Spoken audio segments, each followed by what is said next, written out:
It's time to bring out the BetterWorldian in all of us. Welcome to BetterWorldians Radio with your hosts, Ray, Mary Sue, and Gregory Hansel.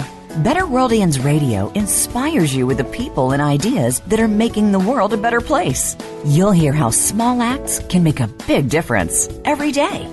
Now, here are Ray, Mary Sue, and Gregory.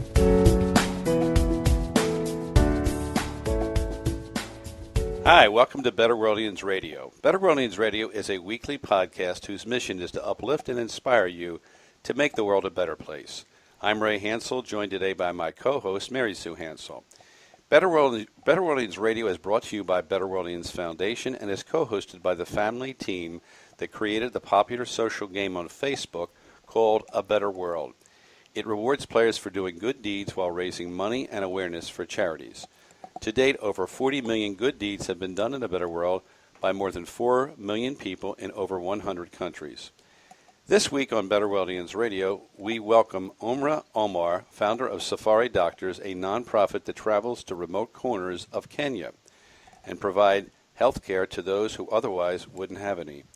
Raised in Kenya, Umra earned degrees from 2 prestigious American schools, completing graduate school, and was working full-time in Washington, D.C. when she decided to move home and make a difference.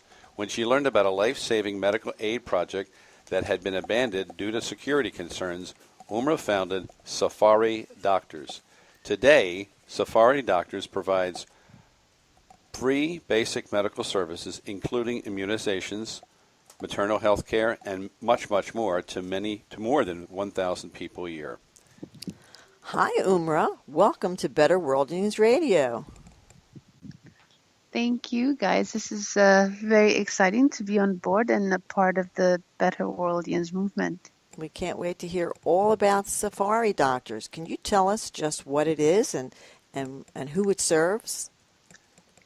Safari Doctors, we are a mobile health providing primary health care to remote villages of Lamu East specifically, where we have a stretch of several hundreds of kilometers with villages spread out, having minimal to zero access to the nearest dispensary, as what we call it. So we mobilize resources and medical professionals to get on the boat and sail out, stopping at different villages, setting up clinics, whether it's under a tree or in a rundown school, and setting up camp and moving on to the next stop. So we do this every month with a team of very dedicated professionals and volunteers. Wow, every month. Now, you were raised in Kenya, but you attended many universities, as Ray mentioned in the intro, and you worked even in Washington, D.C., and then you decided to come back to Kenya. Why did you feel you had a calling to do so? So I strongly believe that to whom much is given, much is expected. And all the opportunities I had, especially through education, was because of who I am, where I'm from, and the story that I carried with me. And that afforded me the scholarships to go overseas, to get the exposure, connect, and really expose myself professionally. So it's kind of easy to then, get comfortable, and whether it's then go in, get a mortgage, or start working the 9 to 5 to get that beautiful paycheck at the end of the month. And then there's a sense of a void, and kind of like us cheating the opportunities that I've been given. So came the one day after I came home on Christmas holiday, and then went back to work that January, and by February I have to resign. Wow. And kind of go figure out what to do. So that's what happened. It just one day just kind of hit me, going through the monotony of life in DC, that I need to find a calling back home. Well, I think that's a beautiful statement. To whom much is given, much is expected. I think we should all follow that. So, definitely. Umra, how did Safari Doctors actually get started? I mean, did you know doctors, or how did you figure out what to do? The one thing I had, the beautiful connection of the previous project that existed. So the lady behind that pretty much handed me a blueprint Oh. So that was like a big stepping stone, like, okay, these are the areas we went, this is who we went with. Mm-hmm. And then I came down to Lamu because I'm from here. I was able to access and kind of go around getting information, going to the hospital, the county hospital, meeting with the officials, having interviews with the former staff of the initiative that was then. And that, I think, is what gave me the kind of the confidence to be like, okay, maybe we can create something from this information that's there. And came safari doctors from a very basic, humble beginning, which I think is the other key of understanding about any initiative that we might see. By the time we're seeing it or getting to hear about it, is that it's already taken shape, but it started from a very humble beginning, so it wasn't as intimidating or overwhelming when we were going around just getting a nurse on a motorbike to do the immunizations. So it's been an organic growth. Mm-hmm. Now, I'm really curious about the communities, what they're like it's in Lamu. That's where you are now. Yes. Tell us about what that looks like and as compared to, say, Washington, D.C. Maybe you can draw the stark contrast for us. So we have what is probably one of the most bipolar communities in the world. You have Lamu that has some corners that are like jet setter, high end, the most expensive real estate in the continent, and very diverse, cosmopolitan, which then is a huge contrast to now when you go to sail up north to the smaller communities that have been facing historic injustices, marginalized by the system, marginalized by the virtue of geography and logistics of accessing these communities, and marginalized by the elements of nature in itself. So with that latter, it's a huge contrast, and for me, we're only able to do this work because we try to straddle both worlds, as opposed to immersing ourselves in a community that we can't access the resources ourselves to help, get these projects going. So we have a kind of a slightly a routine that allows us to be productive, but at the same time to be able to tap into the developed world, for lack of a better terminology. So in contrast to life in DC, it's a huge difference where, you're not just going to grab your usual frappuccino that you get addicted to after a while. Yes. And everything has to be properly planned. You have to think out, okay, before I go out to sea for a few days, what are the bare necessities that would allow us to deliver these services? And it's kind of the beauty also of being able to do so much with so little. That's what I would say is the other biggest difference of life out here in Lamu versus out in the big city.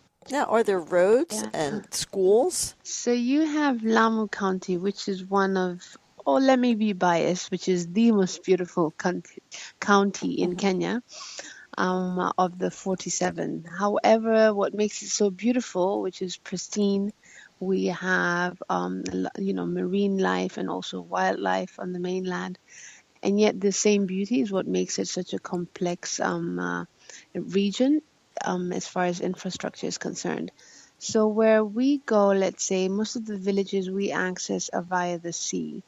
And that's the most expensive mode of transportation, where from one end to the other could run you like $300 if you needed to get a speedboat and jet over to the main referral hospital.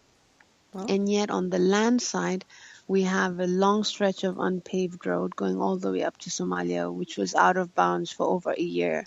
And that's the road that we used to use to deliver most of our motorbike clinics. So it's rather challenging figuring out the, logistics, moving around, where you go to sleep, because all these places we go to, it's not like you have restaurants or hotels or anything like that. So we have to, between sleeping on the boat, sleeping on the cars, or finding a local home or family to host the people going in. But yet at the same time, because of the people and the warmth that we get along the trip, it's actually more than rewarding to, set out and hit the road, which is where the word safari doctors comes from, actually. Oh, It's the concept of safari. It's a journey. It's a journey to healthcare. It's a model to relieve the mobility challenges that people face to access healthcare. So we're owning the word safari in delivering healthcare. Very good. Now, Umra, what are the most pressing medical issues that you see there?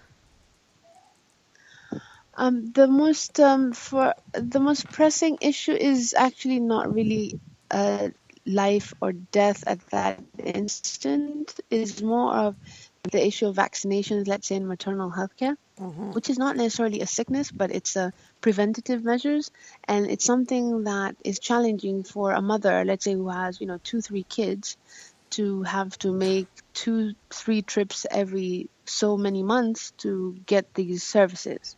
So it's actually the primary healthcare, the preventative healthcare, that's a big challenge, because there's no accessible facility, and also the cost of accessing the nearest facility.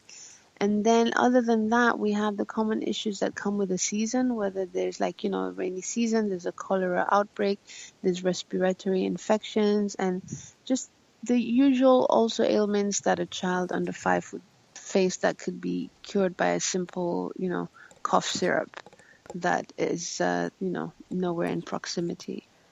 I wanted to ask you, how many people do you service and how many people do you bring with you, just to give us a sense of the whole thing? So when we go on what we call a big Dao clinic, which is when we're doing overnight on the Dao itself, if you add the crew on such an outreach, we're about a dozen that go on board. So that's like a crew of about 5. And then we have medics that are about 3 or 4, and the administrative staff, that's a couple or 3 whenever we go, and maybe a visiting client who wants to go out there. And once we go, each village is an average of 100 patients. So depending on the funds raised, we could be like, okay, this month we can only afford to go to 1 clinic, which is to the village that's in most need, that is also most accessible. Or we could raise enough funds. We're like, okay, this village we're going, sometimes we raise enough funds to take us up to 5 clinics. And so we're talking of 400 to 500 patients per month. But the target for safari doctors is to set out on a route that lasts a week, visiting up to 10 to 12 villages. And that would mean we can each give service to 1,000 people a month. Wow. In the region. Yeah. Well, hopefully some of this that we do today will help towards getting that goal met as we get the word out to more people. We're going to be talking more We really, really hope so. Yes, absolutely, absolutely. We'll talk more with Umra Omar, founder of Safari Doctors, in a moment. But right now, I'd like to take a brief break and tell our listeners a bit about our game on Facebook called A Better World. A Better World encourages habits of goodness, positive mindsets, and giving to social causes to make a positive difference in the world.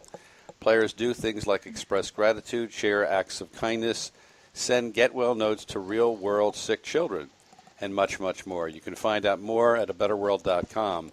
In fact, before I transition back, I should mention that we have worked in our monthly charity work with Cure International, which actually services villages throughout the continent of Africa, and they actually provide medical interventions like removing club foot problems, knocked knees, and also they're a big part of the work behind Operation Smile.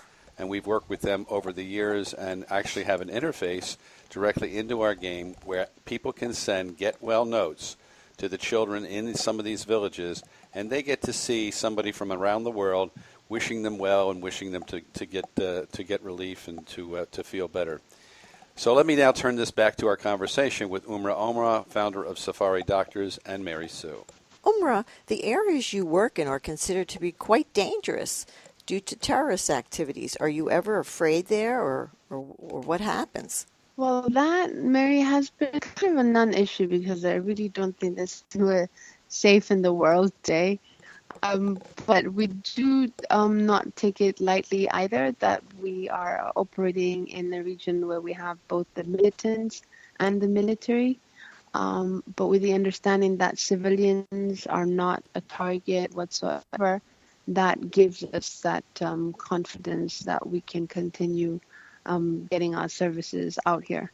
So we take the necessary precautions of informing the authorities and going on a neutral and non-political standpoint. Now, Umar, what do you feel is the most rewarding part of your work there? The thing that I feel the greatest about is the power of being able to do so much with so little. Is where you can see the impact of the initiative, and you can feel that connection with the community, and that it's actually making a difference. Because usually we think, okay, I have to wait till I clear my bills, or until I retire, or until I made this much amount of money, or there's that kind of delay in trying to do something that many people feel is their calling or is worthwhile.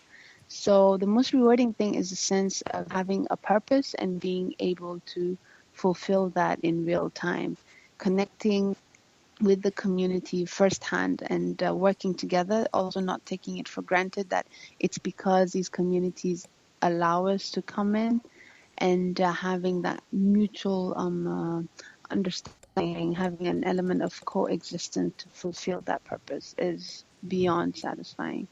I wake up every day being like, yes, this is where I'm supposed to be. This is what I'm supposed to do. That must feel really good.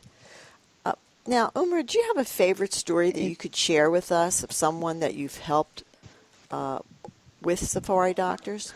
I keep on sharing this one incident over and over again because I kind of couldn't believe it myself. There's one village that we frequent in every trip, and a lady that I remember one day, she came up to me, and it was during a big sit down with the community, and she pulled me aside, and the horror, her face, she's like, I'm scared because I'm pregnant again, and I've had 2 miscarriages before. And I was like, oh, I'm not a doctor, and I feel like there's not, what can I do? I didn't know what I could do. And I guess all she needed was just somebody to kind of talk to and get that out, to seek that advice or that help. And so the least that we could do was go back with her and facilitate the medical checkup, ultrasound, get her on a prenatals, things that we take for granted, having access to just popping into a chemist and doing that. And then I came back on the clinic a few months later, and she was 6 months pregnant. And then I came back a few months later, and she had a healthy baby boy, and she was over the moon. And for her, she associated it to us being there, whereas for me, it was just that sense of somebody feeling that there's somebody there for them, and in whatever little way, we're able to make that concerned effort of facilitating something that actually meant so much more than what I could have imagined. So she came running with her baby, and this is Yusuf, thank you so much. And that was very touching. Oh, it certainly sounds touching. Yeah. Now, here's my last question for you, Umar. How do you hope Safari Doctors is helping to make the world a better place? I hope that Safari Doctors, more than anything, is an inspiration to step out of that comfort zone and do whatever gesture it is to make our surroundings, our communities, a much better place, just to do something, to get out and do something, because it's those little gestures that end up making the whole world of a difference. I wouldn't have thought I'd be here chatting with BetterWorldians today. So life happens, and I would urge whoever's listening to happen with it and make that difference. This has been a fantastic session. Listening to this program and what you're doing, you're to be commended as one of our best BetterWorldians that we've recorded over the years. For our listeners, you can learn more about Umra's work by going to safaridoctors.org. Umra, thank you so much for joining us today on BetterWorldians Radio. Thank you, all of you. Thank you so much. You're welcome. You're very welcome. Better Worldians Radio is brought to you by Better Worldians Foundation, a 501c3 nonprofit whose mission is to make the world a better place by encouraging the very best in everyone. We believe that it's important to plant flowers instead of just pulling weeds. So we focus on positive thinking, positive actions, and positive values. In short, our vision is to bring out the better worldian in everybody so that we can all make it a better world. But we sure can use your help in doing so, so donations to our cause can be done at the Better Worldians Radio podcast, as well as going towards new features like articles, videos, blogs, and more. Go to BetterWorldians.com and become part of this important mission. And until next time, everybody, please be a better worldian.